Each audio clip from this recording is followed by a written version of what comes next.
guest is considered by many to be the greatest American men's soccer player ever. He is the highest scoring American male in World Cup history, a 4-time U.S. Soccer Athlete of the Year, and a 6-time Major League Soccer champion, all the things. In fact, the MLS MVP award was even renamed in his honor in 2015. You can read about his life on and off the field in his new book, Landon, a Memoir. Please welcome Landon Donovan.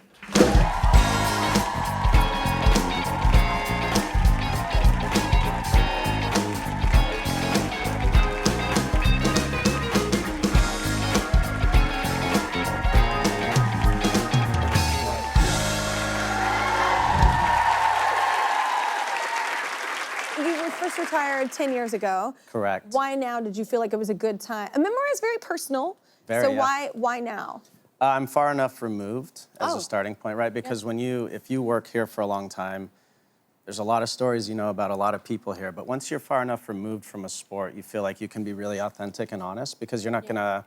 Time lets all the wounds heal, and so you're not gonna hurt people. Anything. No, and you can just be yourself. And I wanted to be really honest and authentic, and I'm sure we'll get into it. Yeah. Was it therapeutic? I always ask people this because it has to be. Like even when I'm writing a song about my life or going through something, it's therapeutic just getting it out. It takes you places that you hadn't been to in a while. But for me, I had spent, in my mid-20s, I had spent 7 years in therapy. Yeah. So I went through all of the emotions, all of the things. So that part of it was actually quite easy because I had already rehashed all the stories, gone through all the awareness, all the emotional pieces of it. The interesting part when you write it is, well, I wrote it with a gentleman named Ryan Berman. He did hundreds of hours of interviews. You don't realize what other people are gonna say about you until you read it. Yeah. Right? And I told him, I don't wanna read it till it's done. Yeah. Once it's done, I'll read it all. But then you have stories and anecdotes from all these people who were in your life. And then you go, oh, I didn't know they felt that way, or I didn't know they saw that way. Their vantage point. Yeah, it's a really interesting process. Yeah. It's cool.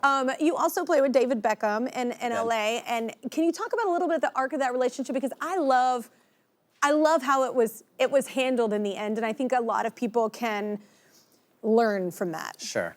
Well, the first thing is, you forget, and I certainly didn't realize it when he first came to LA, just how famous this man is. I was telling my agent backstage, like this morning he liked some reel or something from the LA Galaxy or on me or whatever on Instagram.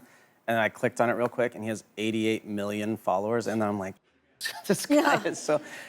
So when he first came to the Galaxy, he was this megastar. Like way more famous than anybody we had ever been. I think he was like a top 5 most famous person in the world. So he comes to the little old Galaxy. We're a terrible team. We're in last place. And he's probably thinking to himself, what the hell did I get myself into, right?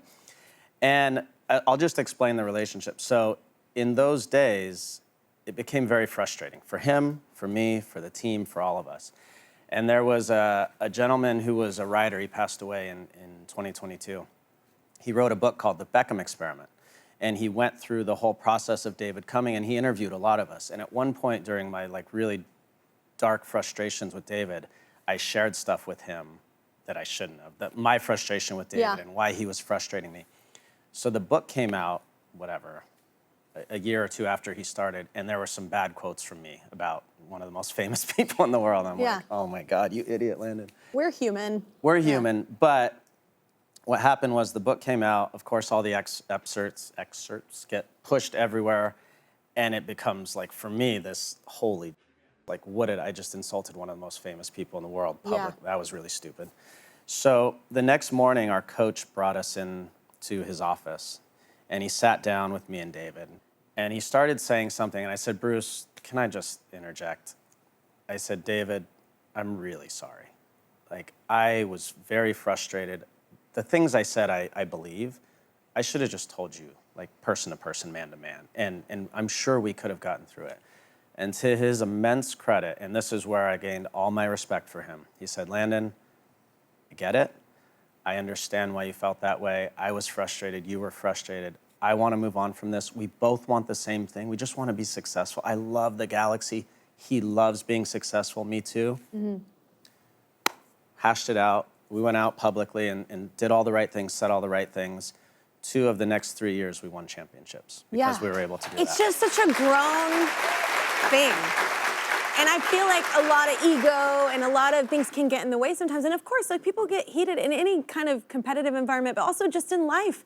And I think it's such a cool thing for people to hear that kind of story because a lot of that's kept, right? And you know, behind closed doors or whatever. But I think it was important to come out and well, for kind of two own that. like grown men with big egos in a sports environment where you're macho and tough and like to just have a real conversation, share our feelings with each other was great. And then I realized over time, he and I are way more similar than, like, he grew up very poor in England. I grew up really poor in Southern California. Yeah. Soccer was everything to us. We just wanted to be successful, and we were very similar. We wanted all the same things, and I have so much respect for him for how he handled that. Yeah, I just think it's such a grown thing and so cool to have a conversation and just, instead of just confrontation, like unhealthy confrontation. Agreed. I think that's incredible. Everyone can learn from it. Yeah. Thank you so much for being here. This was Man, awesome. you are incredible. We need to take a quick break. Landon, a memoir, is out now wherever you buy your books.